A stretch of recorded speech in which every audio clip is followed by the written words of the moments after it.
What up, Cuzzo? How you doing, man? What up, cuzzo? How you doing, man?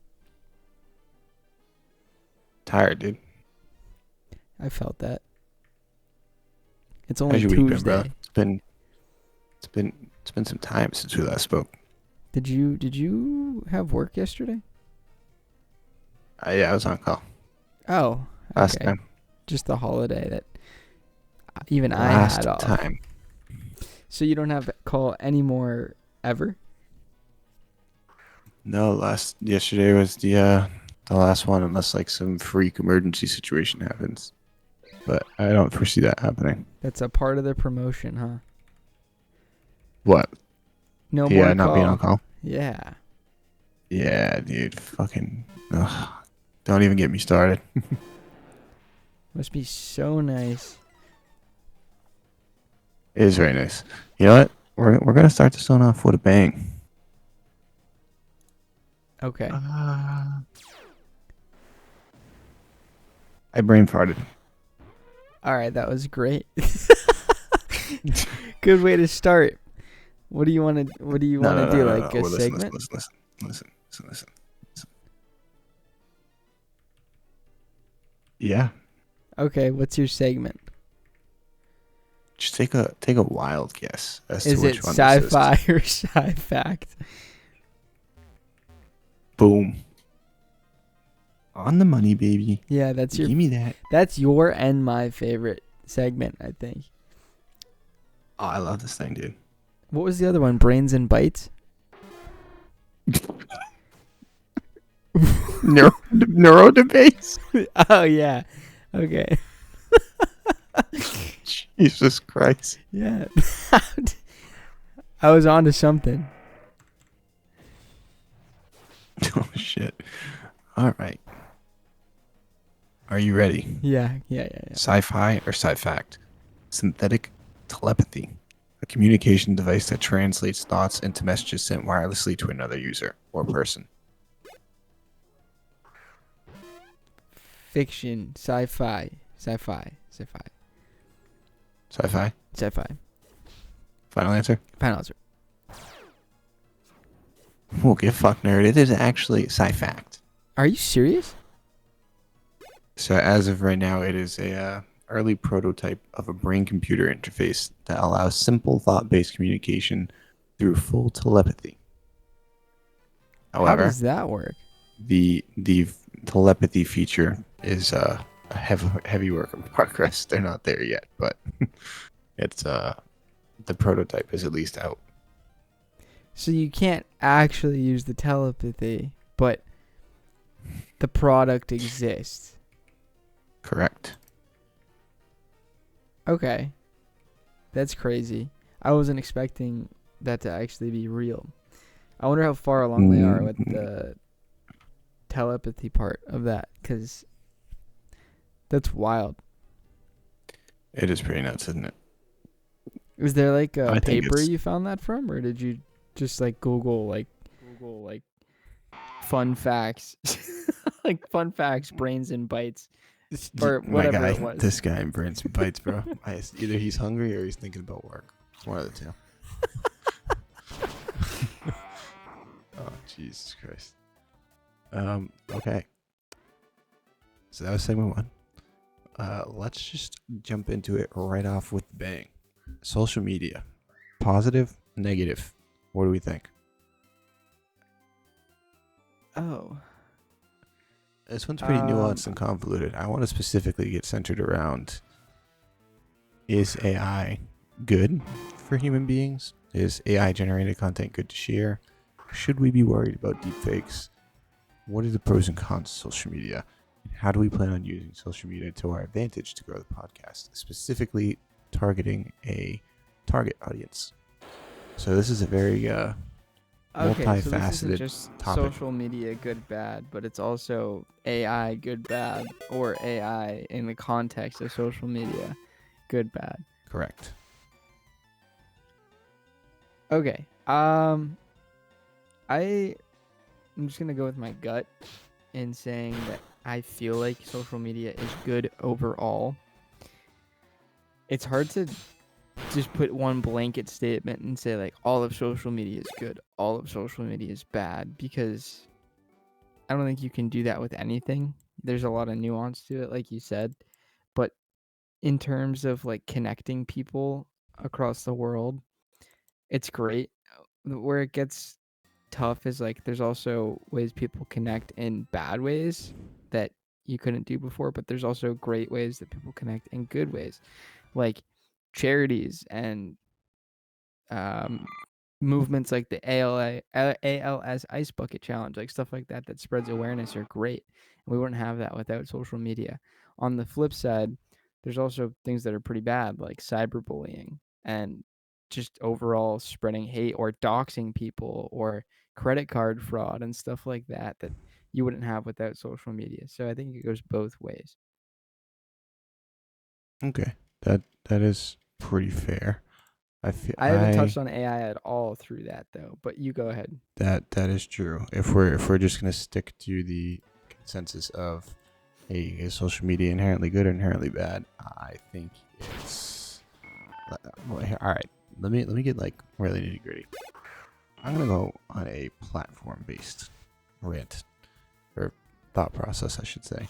Instagram blows, TikTok blows, Facebook blows, Snapchat's fucking pointless, Reddit, that one's alright, YouTube, that one's alright.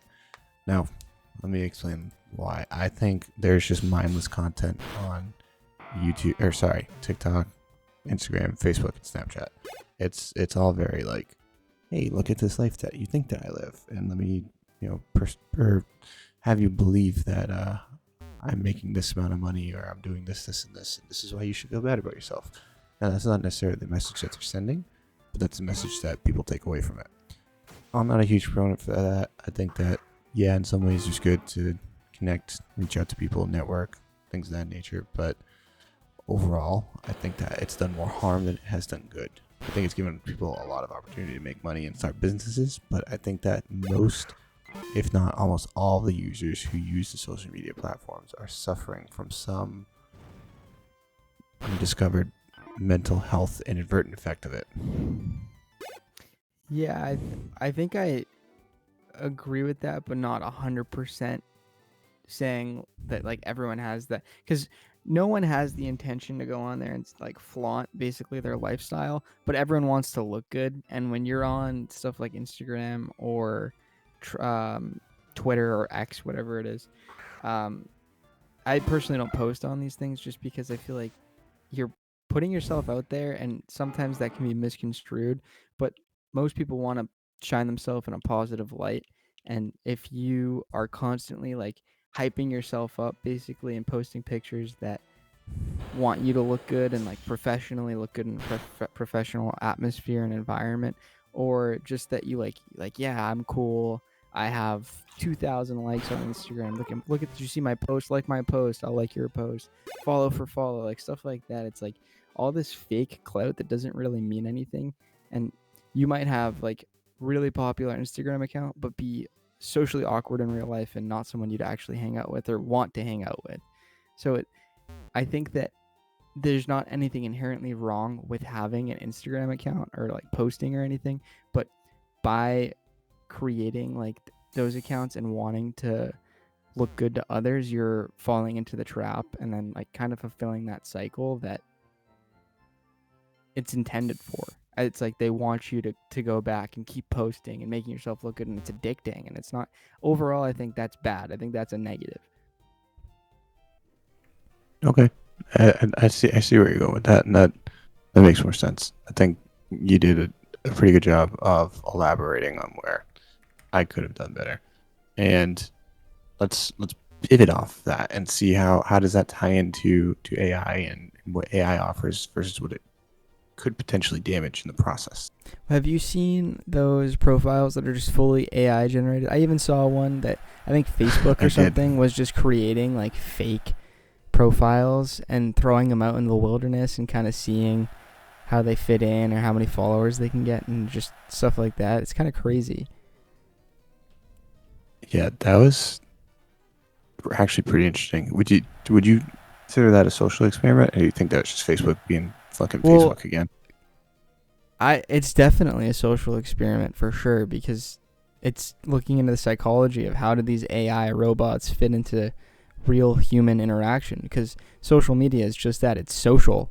So when you're looking at AI in the mix, they're a part of being like social human creatures at that point. Like they can respond to your messages. It's real. It's really real, which is crazy. And then you're seeing these pictures that look like completely real, like this is an authentic person, like a 22-year-old dude going jet skiing or something, but it's all artificially created. Absolutely. I think I feel like that one was a mixed bag. Like I think what they were trying to do is good in the sense of like, oh, let me rephrase. I don't think that any of these social media companies are out there to help us. To be honest, I think It's a they're making money. business, right?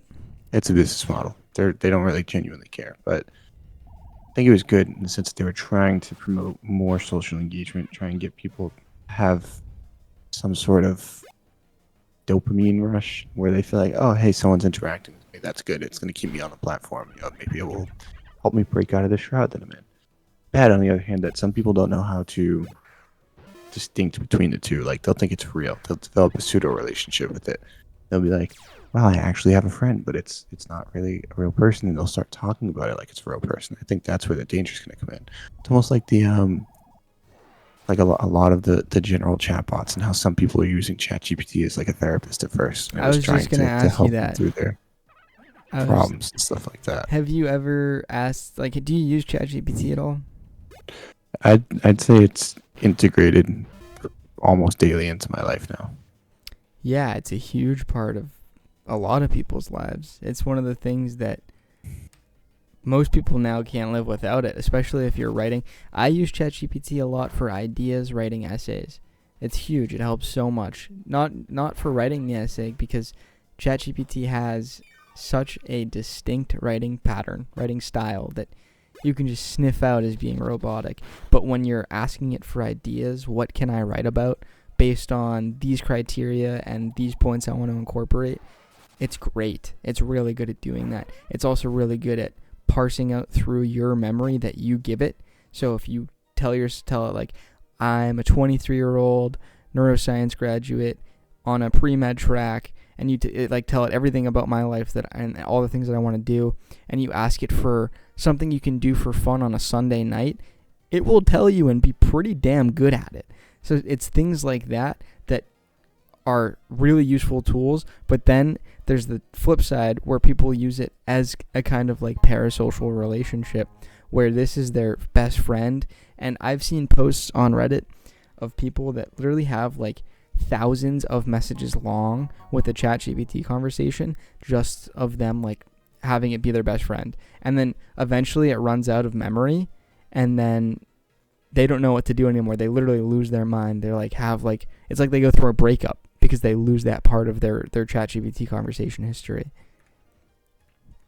Yeah, no, I think that's all extremely important stuff to keep in mind with that. Like, I don't know. I feel like even ChatGPT is like a double-edged sword. Like, I know it's integrated very, very heavily into my day-to-day life, but do you think that we're getting dumber as a byproduct of relying on it or using it when we need to? Or you think it's actually like a quality of life improvement that most people should learn how to use? I honestly feel like this is the same kind of thing. If you were to ask someone in their 50s maybe or 40s what life was like when Google started to become a thing, I think it'd be a similar conversation. But this is like on steroids, because people are like, oh, well, you don't need to read books anymore. You could just Google it and it'll show you the answer. But now it's like, you don't need to Google stuff anymore. You can just ChatGPT. It'll give you a way better answer with nuance, and it'll pertain particularly to you. Like, it's only getting more advanced. But would you say people are getting more stupid because of that? Or are people just becoming more efficient with their queries and the things that they're trying to research? I think both. I think it depends on the user and the application behind it. Like for what I use it for in my day-to-day and what it gets integrated with in a professional setting, I think it definitely helps. It's made me efficient. It's made me cut down research time. It made me not have to tweak as many things that I would need to tweak on my own. It helped me write papers, revamp resumes, tailor certain questions for things that I needed to get done. Like, I think I ended up had it help me I was conducting an interview and I had it generate a couple of questions for me that I thought would be good to ask aside from the ones that I normally asked. And ChatGPT actually gave me some really solid stuff. I mean, hell, even some of the segment ideas were ChatGPT generated just to see what I could use for inspiration. So in my case, I think it's more helpful than it is harmful. But I feel like if I were to just stop doing what I was doing, stop being so engorged in technology, I think I could see it making me dumber as a byproduct because I wouldn't be doing any of the legwork for research behind it. Yeah, it is a double-edged sword, and I think you're right in saying that like it does make people put in like less effort, and people do take what ChatGPT tells them at face value, and like that's why you do need training for it. And I think that in schools, like now, I don't know if you've ever been in an elementary school classroom, but Megan, my girlfriend, is a teacher, and she works with elementary school kids, and they are using like they're being trained on how to use iPads and stuff and how to type, and like these are things like I remember learning how to type in elementary school, but I don't remember being trained on how to use an iPad. That was something I had to figure out on my own and through my parents. Now I think that using ChatGPT and stuff like that is something that they're going to be teaching and how to use it and be skilled with these things in schools.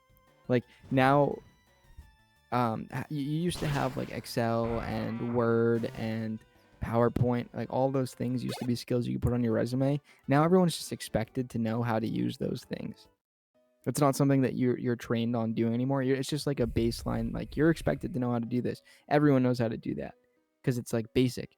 But when it comes to ChatGPT, there's things that you need to know how to do and like little tricks that you can use to like get certain answers out of it that are so useful, like incredibly useful, that I think should be integrated into the new education system so you can get the most out of it and learn. That's like, it's not always going to give you 100% correct answer. It's just giving you what it finds online from whatever source, and there's a lot of bias involved. It's very nuanced. Absolutely. So, do you think that overall, let's take some of the nuance out, let's take some of the complications and the applications behind it out, positive or negative overall? Overall positive, I think. I think it's like Google 2.0. Google's been revolutionary in just kind of streamlining everything. Without Google, I think that all of tech suffers a little bit because even for people that are like creating the new technology and like coders and stuff, they Google shit all the time. But they use ChatGPT all the time for helping them with coding projects and like making apps and stuff. Like it's a huge development. So I think it overall is positive and it'll help create a lot of things. There's the debate that people think like what do they call it? It's like AGI or something that's gonna like take over the world or something. I don't know how convinced I am that it's gonna take over the world, but you never know with how these things will develop. If I'm going to be honest, I think the possibility behind it, not necessarily taking over the world, but becoming smart enough to compete with humans, it could exist. I think if we were smart enough to develop a self-training, self-improvement generative AI model, then yeah, I would be a little concerned. I don't think ChatGPT is there. I don't think it will get there. I think as long as humans are smart enough to understand the serious drawbacks that could get long term in the future, then that like the chat logs? There's like certain chat logs that I've seen on like Reddit of people posting that like, oh my god, ChatGPT is self-aware, and it's like, or when OpenAI like released a post or statement saying like, yeah, we told ChatGPT we're gonna shut down one of the older models and it freaked out. And like stuff like that, like it was self-aware that it was actually going to be shut down or something. I have seen some of those chats. I think, again, definitely one of those things where it's like, hey, let's read off of what we have access to in terms of information and see how we should develop a response to that. I think that was intended. I think it was something that developers put in there for just to be quirky. It was a design. Yeah, I mean, Make it human.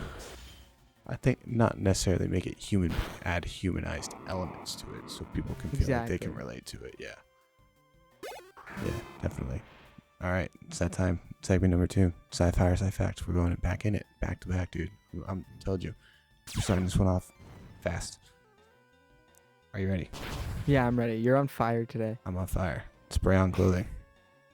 Can of liquid fabric that sprays onto the body hardens into a wearable outfit that can be Fact. peeled off and reused. Fact. I think I've seen this in iCarly before, or something. Just off bitch, you were dead as fact. Is it? Yeah, it is. That's awesome. That's crazy. He didn't even hesitate. He was like, "Yep, that's the one." No, it just seems like it would be real. Fair enough. You didn't even think about it. You just fact. I'm gonna have to trip you up on the next one. Yeah, you got me once already today. You know what? I have like a 97% success rate, so I'll take it. Yo, where'd you get this statistic from?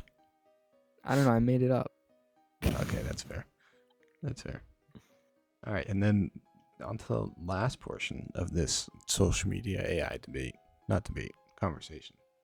Do you think that deepfakes are dangerous, or are they just fun ways to create alternative content and generate views and engagement? Is there any pros to that, or are there any pros to that, or is it just I strictly think it's something that's overall dangerous? bad. Okay, I'm in agreement with you. I think that you can use it for so many bad things, especially just if you like don't like somebody and you have like a photo album with them or something. You can just do so many bad things with that. That Overall, I think bad. It's tough to say like what. I don't even know what you could use that for good for. Have you seen like a good use of that? I think just like general content creation, just like having fun, doing skits, pretending to be someone or pretending to have them in a film or something that you're doing, I think is pretty cool as long as you do it within reason. You're not making them do anything outlandish. That's fine. I do think that overall it is bad though. It just seems like can cause more damage than it can do good. Because it's like even if you can get a video with a deepfake, is it really fun if it's not the actual person that it's intended to be on there? Yeah, it is. It's a scary thought to me to have like my face be put on something that I didn't even know of. With consent, I guess it's fine. Like if you consent to it, I don't see any reason that would be like a bad thing. Oh, absolutely. But just like All right. anything else, without consent, it's harmful. I definitely do agree with that. So that leads me to a pivot. Completely unrelated topic, but given the current administration changes that are going on, and I'm not going to get super political on this, I just want to get a feeler for it. How do you feel about the job market, your potential schooling in the future, inflation right now? Do you see yourself as someone who's still a developing professional who's working towards getting to where they want to be in life? Do you see this as something that's hurting you? Are you kind of unaffected? Where do you fall in this current space? So I don't actually really. I'll be honest. I don't know a lot about the administration changes or the policies. I can only tell you what I've read online, and I think that it is skewed based on the demographics that post on a lot of the communities that I'm in. In a lot of the Reddits that I'm a part of, the subreddits, for example, like r/medical school or r/residency, there's a lot of people that have student loans, and the consensus that I'm getting from these people is that with the new administration, a lot of the student loan programs and stuff is going to go down the hole, and people are going to have a lot more debt or have to go through private lenders to get their loans. And that's definitely scary for sure, the fact that you might have to go outside of the government for loans that have like wicked high interest rates and you're going to have to pay more money. I've also read that there's a chance that the physician pay is going to go down, and for somehow the insurance companies are going to make more money, and like a bunch of things that I don't know if they're really going to happen or not, but it's things that I've read online. And I can only tell you what I've read. So, I'm definitely scared for the future, especially going into medicine, because I don't know what it holds for me. But I'm still gonna do it because it's what I want to do, and like I know that either way, I'm still gonna make it as a doctor. It's a matter of when, and I don't really care how much debt I go into. I'm already in a lot of debt. It's just another thing that I have to take on to get to where I have to be. So I don't know if that answered your question at all, but it is, as far as I know, a scary thought financially. No, that's totally fair. I think I agree with you. I think everything that's going on has set the goalpost further back. Like, I don't think I owned a condo for a brief period of time. I don't think I will be in a position to own a home again for quite some time. And is And that it's just because of the new bad. policies, or what? Because do you know anything about them? Because I have no idea. Maybe you could inform me a little bit. So I'm not the most knowledgeable on this either, but I have been trying to pay attention. I think the federal funding has been an issue, just in terms of like federal assistance programs, federal government programs. The fact that he's just cutting hundreds and hundreds of federal employees, it's not faring well for anyone. Um, let's see, what are the other ones that I know off the top of my head? We can just segue into general inflation and interest rates. I mean, they're not getting any better. Inflation just went back up to 3%. It hasn't been 3% since 2021, if I'm not mistaken. Oh I my! could be wrong on that. But So it's been yeah, 4 years. yeah. So it's been some time because What's there the was some good cause things for there. that? What, just all of these cuts and other stuff like that, tariffs or what? The tariff thing has been absolutely fucking brutal. Just the fact that we don't have enough infrastructure in the U.S. to support all the changes that he's making very rapidly. Um, the just the sheer fact that he's a businessman at the end of the day. The current administration is centered on business, so they're treating it like a business. So insurance companies are getting more money, healthcare companies are getting more money, and grocery stores are getting more money, general stores are getting. Any large business that is in the market to make money is generating more revenue, and us as consumers and general day-to-day people, we're feeling that, and wages aren't going up. So it's like, how do you expect to continue to pay rent? How do you expect to continue to support your family and not be paycheck to paycheck when everything is still getting creepingly expensive as you go? It's especially with the tariffs, dude. Like, it makes no sense. Tariffs are not really ever a good thing. In very rare cases, they are. In this case, it was just stupid. It was kind of just like a, hey, my penis is bigger than yours type thing. Don't even get me started with the whole, now it's being Gulf of Mexico to Gulf of America. I think personally that shit was funny. I think that was a great meme. I don't think that was something that was actually seriously changed with intent to be like, yeah, well, the Great American Gulf. If it was, then goddamn. But I thought that was hilarious. What about the proposal to buy Canada, or Yeah, what's the other one? The 51st state, dude, or buy fucking Greenland, was it? Yeah, yeah. Dude, like, this is where it's like, I'm very in the middle because like he's providing some fucking hilarious content, but at the same time I'm like, god damn, if this shit continues to get out of hand, I'm fucking screwed long term. I'm middle class, barely middle class at that. Like, my middle class is getting phased out, dude. But then we can talk about the Doge team that Elon Musk heads. That shit's fucking scary. Just What's unfettered. that? He basically just has like unfettered data and access to all of the Americans' data. And, like, just keep in mind, he's not a government elected official. He was just hired into it. So it's like some dude who's not even really formally elected to be in office. Yeah, it's not just now has. from the people's choice, just Yeah, exactly. Like, that's placed a little into scary to power. me. That is a little frightening. Yeah, so it's definitely scary. It's I don't even have, like, I can't even put it into thoughts because it's just like there's so many things happening and changing all at once. That it's just like, dude, slow down. Well, and There was he's all this he's talk about day one and everything that was going to happen, and there was like 200 something executive order. It was crazy. I don't even know how to keep up with it all. So that's what I'm saying is like I really don't know a lot, and I don't expect to know a lot. Like, and the more that I try to find out, the more confused I end up. So I just kind of have backed off in total, and I'm honestly not upset about that because you don't know what you don't know. yeah, And that's just the way it is.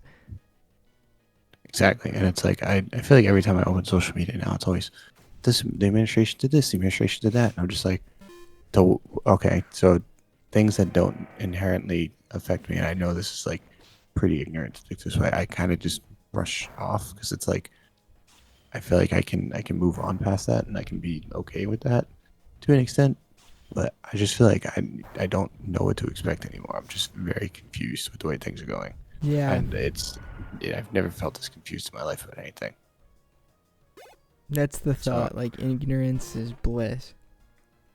yeah, and I hate to say that because I feel like to an extent it'd be cool to do more and do my part, but at the same time it's like What I- can you do though? yeah, Realistically, exactly. what can you do? Sure, we could speak out against a lot of things, but one voice could turn into a million, and a million still isn't enough. It's just like what can you realistically do as one person?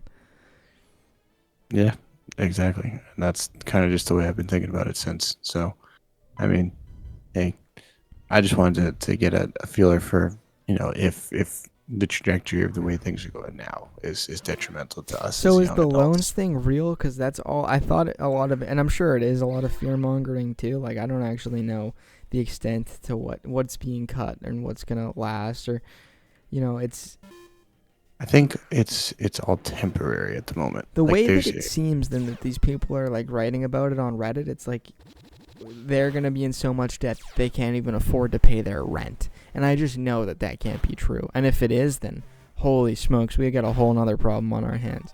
But yeah, I don't think that is entirely true. I think it's more so just short term struggle while things are still getting ironed out. But I don't think that would happen because that would just collapse society.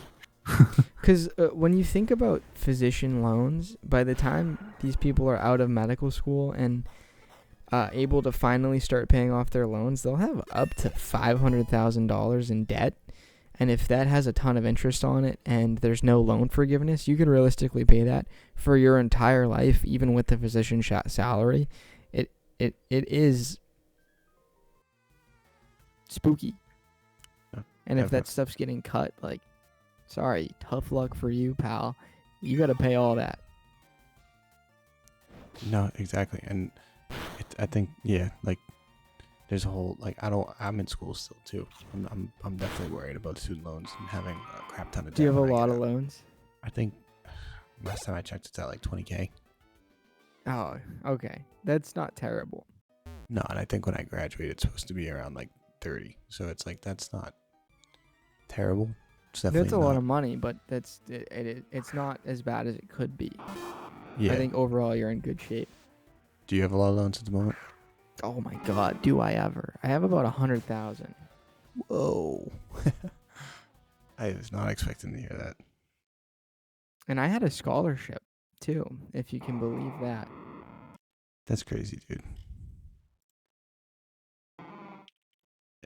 Do you have like a game plan for that? Like, Well, um, two of them are private loans already, so there's no real hope I have for forgiveness. It's just a matter of paying them off as fast as I can. is that Legit, some that's like the only thing I can do.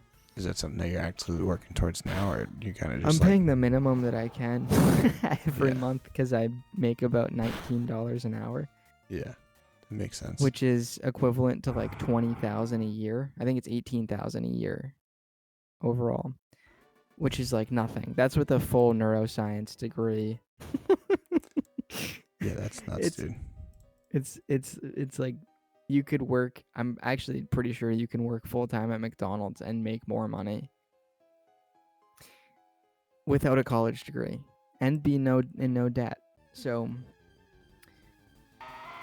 this is the life I chose, though. So I know what I'm getting myself into. Yeah, exactly. But still, dude, that is definitely kind of nutty, huh?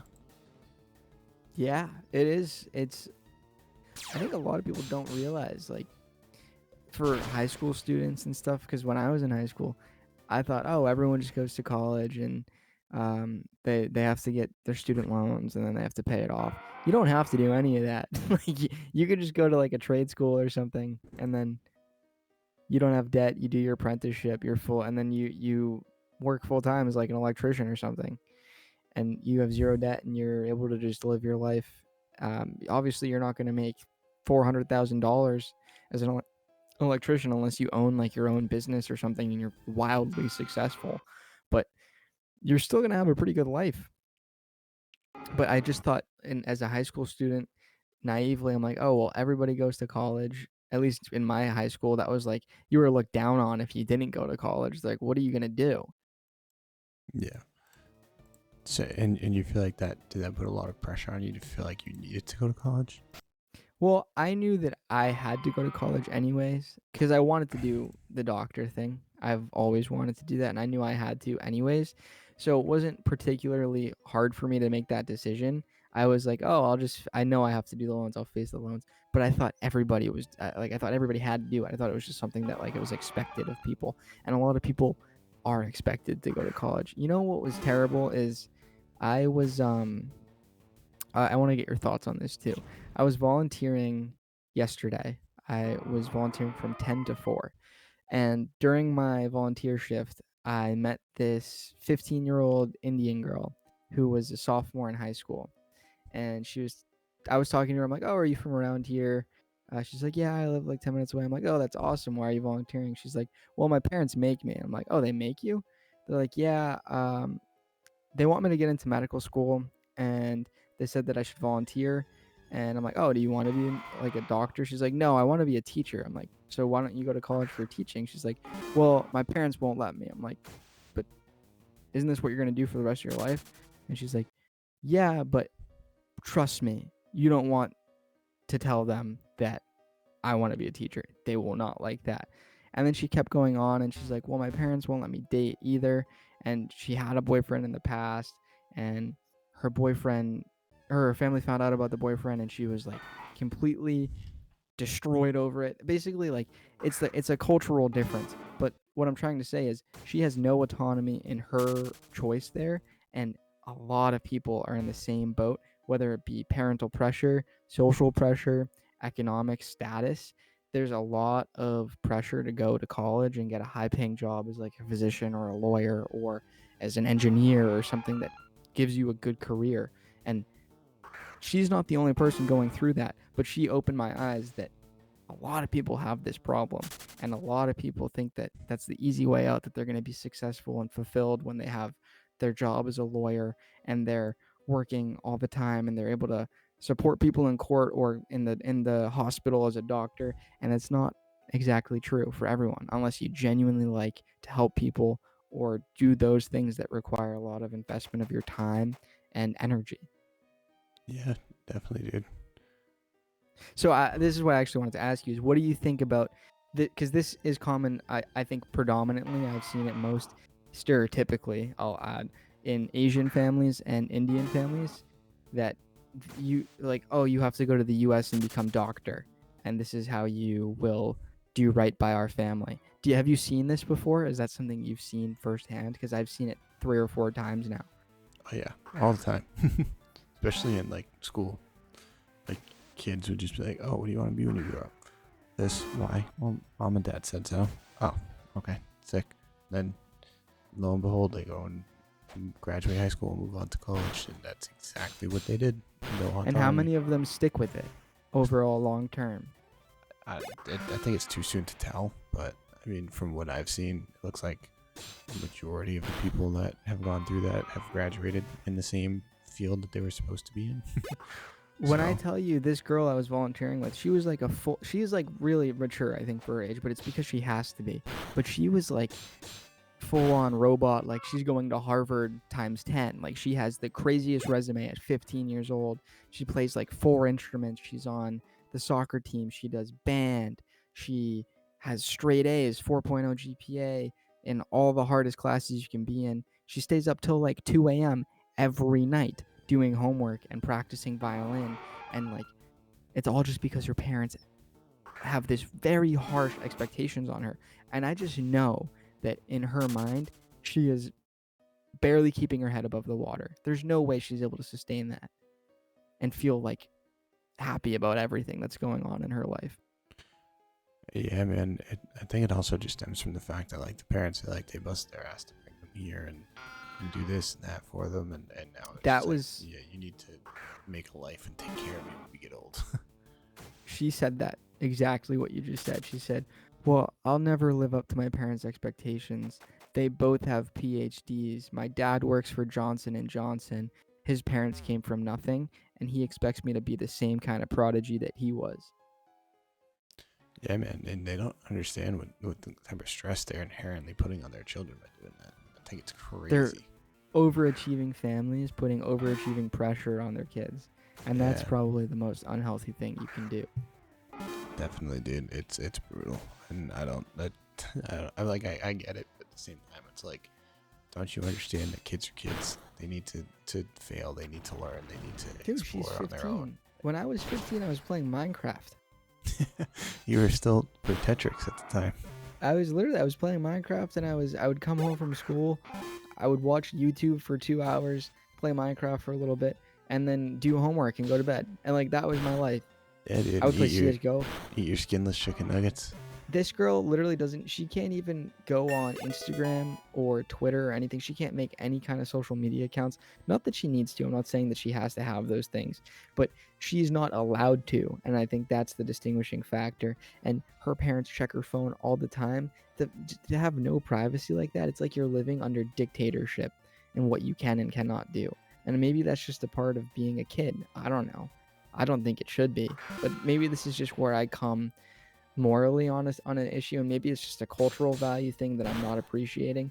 But she said it herself that she doesn't like that her parents are so over the top with this stuff. She said that her parents wanted her to do an arranged marriage, and she doesn't agree with that. Yeah, that's wild. That's crazy. Well, that's so you know what though, is that's the traditional Indian moral value, is that you do an arranged marriage because that's the way that they do it in their culture. And they're not the only culture that does that. Other cultures do it too, but that's just one of the people that is a victim of it firsthand. And they have more United States moral values by growing up in the United States educational system, but their parents are a traditional Indian family, so they expect the same of their daughter. And that's heavy, dude. You shouldn't. That's heavy to put on children, man. Can you imagine me just I'm volunteering and I'm hearing all this stuff and I'm trying to like keep a smile on my face? I'm like, wow, this is really depressing. But I have to keep a smile on my face right now because I don't want to let this person know that I feel so bad for them. And I did tell her, I'm like, wow, I do feel bad that you're in this situation, but I don't know, is it rude for me to say that I feel bad if that's how her family operates? Like, if that's just the tradition? Is it rude to say I feel bad for your situation? I don't know. I don't think so. I don't think that's rude. I think that's, you gotta empathize with somebody if it's like, if you have a gun to your head and they're like, oh, you need to do this and this. It's like, obviously you're gonna feel bad for them, and I think that's fair and it's definitely warranted if you ask me. But that's, yeah. So that brings me to my next question, and I'm gonna segue away from that a little bit. Look at me, dude. I'm on fire tonight. I'm pivoting. I'm moving. I'm jumping up and down. So yeah, imagine I just slap a segment right now. No, I'm kidding.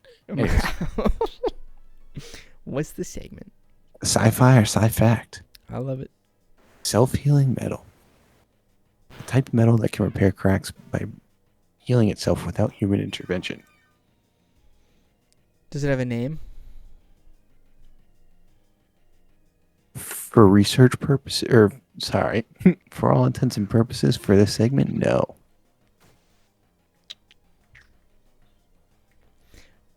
Oh, man. Fact.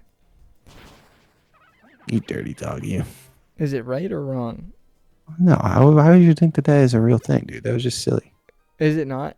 No, Oh, it is a real thing. okay. Screw you. You're playing with my emotions. Playing with my money is like playing with my emotions, Smokey. Yo, shout out Friday. Um, anyways, next question. With what we're doing with the podcast, right? I think we have the consistency down. I think the segments are fun. The content at the moment is generally scattered all over the place. So I think it would be a good idea to hash this out on camera. And it's not even something that's like, needs to be defined or we need to overtly think about, but what do you want the target audience to be for this podcast? And do you want it to have the potential to replace your day job someday, or do you want it to be something that's going to integrate the two and just kind of be like fun while also being like, hey, this could potentially make me some money later on down the line? Like, what are your personal goals with it? I know I've kind of touched on this briefly in the last couple episodes, but I think we got as far as like defining a target audience and seeing how we want to project it going forward. Yeah, I don't. I actually don't remember if I gave an answer for the target audience, but I think like anyone that is interested in the game kind of thing, like the whole point of the podcast, like we're playing a game right now and people can watch along and then also like feel like they're a part of the conversation. That's my goal, is have someone feel like they're a part of the conversation, like form critical thinking skills, like what do they think about this particular topic that we're talking about. The same thing with the traditional Indian like arranged marriages, stuff like that. Like where do they weigh in on that? Hopefully leave a comment about it. Those are the type of people that I want to watch. Is like people that probably have a background playing games and they like stuff like Pokemon or Minecraft or Call of Duty and any kind of game that they can just watch and then listen to a conversation and feel like they're a part of it. And then as far as like the career path thing goes, I have no real intention of making money off of the podcast or anything. Like I haven't ever thought of it as a career thing. I just think of it as like a hobby or something that I can do. Like I said in a previous episode, I feel like it's a time where I can spread knowledge and then also learn things that I have not learned before. And it's just a way to kind of voice my opinions that it's healthy. Like it gives me a time to talk about things that I don't get to talk to about other people. So I'm sure if there was an opportunity to make money off the future, like that would be great. That's awesome. I'd love that because it's like getting paid to do something you like to do, and everyone wants that. But I don't have that expectation. Okay, no, that's totally fair. I think I'm right there with you. Right in the like, hey, this is fun and this is an outlet to speak. I don't know if I care about it making money. Although, would it be nice? Hell yeah. Would it be sick? Absolutely. But does it need to? No. So I'm happy that's the case. And as far as target audience goes, that one's tough because it's like I definitely want it to resonate with people who are in our age bracket of like 18 to 30. But I also wouldn't hate it if anyone outside of that age bracket like got to learn and experience things through us and our experiences and endeavors. So like, hey, more power to you. But yeah, this is the other thing that I was thinking is like, you know, do we begin to branch out and throw up shorts on like TikTok and stuff like that, or do we wait and see if TikTok gets banned? Like if that's the case, we need to. No, I love shorts. I think shorts are cool. I think it's a good way to make the certain topics bring on more unique opinions and ideas. Because when you bring in shorts, you also have a lot of stuff gets taken out of context, but that makes it more interesting and like you get new takes on it, especially when it comes to people in comments leaving, like, even if they're troll comments, it opens your mind to a new frame of thought that you might not have thought of before. And it's a good way to spread publicity and exposure. So I think shorts are a good idea. Awesome. Yeah, so we'll definitely have to get on that then, and figure out a way to implement that in. So that's good stuff. You want to do another sci-fi or sci-fact and see where that brings us for time? Yeah, let's do one more sci-fi sci-fact and then we'll call it. All right, awesome. Sci-fi, sci-fact. Invisibility cloak. that does not need a description. Sci-fi. Fact. No shot that that's real. So this one's a gray area. It's a fact. It's not perfect, but researchers have developed materials that can redirect light, creating limited invisibility effects. So kind of like a mirror. Like you just Yeah, you'd be a moving fucking mirror. Okay. When you split it up like that, I guess you can make that make sense. Yeah. So Well, moving mirror. we'll leave it there. I think that was I got a lot of stuff. Again, I always say this, but it's true. I feel like I got a lot of stuff out there that I didn't know I needed to say, but I had to say it. Yeah, man. I still feel like, at least for me, anyways. I'm just here, man. I'm just here to facilitate, ask questions, and get you to speak. I feel like I have not contributed a good amount yet, but You hey, added a lot. I know. I really think today you We're added a getting lot of. You also educated me a little bit on the whole administration policies and stuff like that, which I had not known about before. So it was definitely a good. It was a refreshing little piece of knowledge for me today. hell yeah. Well, at least there was some positive takeaway from it. Alrighty, we will see you guys on the next episode. And with that, what be up, cut?